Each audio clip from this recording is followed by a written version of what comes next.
Hey guys, welcome to my channel. There's a lot of spoilers ahead, so viewer discretion is advised.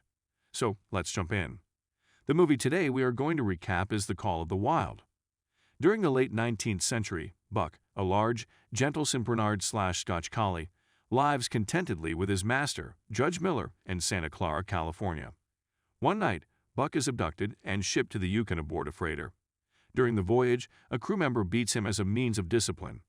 After arriving, Buck returns a dropped harmonica to a man named John Thornton, moments before being sold to Perrault and his assistant Francois for their dog sled to deliver mail across the Yukon.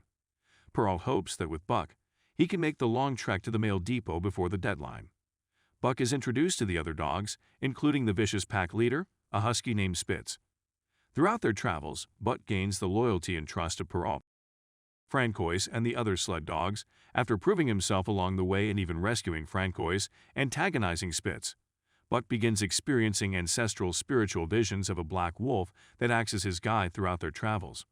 One night, Buck catches, then releases a rabbit. Spitz kills it before attacking Buck to assert his dominance.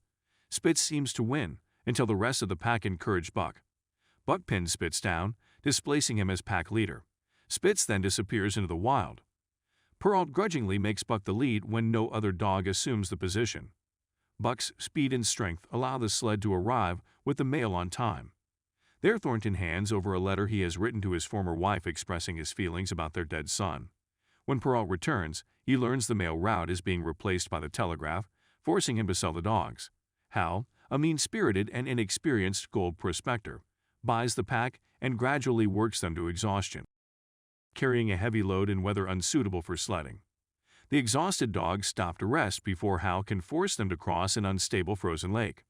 When Buck refuses to move, Hal threatens to shoot him. Thornton appears and rescues Buck, while Hal forces the other sled dogs to cross the lake. Under Thornton's care, Buck recovers. Later, at a saloon, Thornton is attacked by Hal, who reveals the dogs managed to run off, leaving him with nothing. Witnessing the scene, Buck attacks Hal, who is subsequently thrown out. Buck and Thornton then travel beyond the Yukon map, where they can freely live in the wild. They come across an abandoned cabin in an open valley and settle in. Meanwhile, Hal relentlessly hunts them, believing Thornton is hiding gold. In the open wilderness, Thornton and Buck bond over their daily activities, primarily fishing and gold panning. Throughout their time together, Buck is drawn to a female white wolf, going back and forth between Thornton and the white wolf. Buck is conflicted by his domesticated life with Thornton and his place with the wolf pack that the female belongs to. Thornton believes it is time to return home and tells Buck he is leaving in the morning and to come and say goodbye.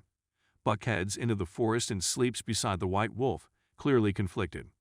Hal subsequently finds and shoots Thornton. Buck returns and kills Hal by pushing him into the cabin, which is caught on fire. Thornton wants Buck to live for himself. He reassures him with his final words, "It's okay, boy." You're home the next morning. Buck returns to the wilderness. There he mates and has offspring with the white wolf and becomes the pack leader, fully embracing the call of the wild.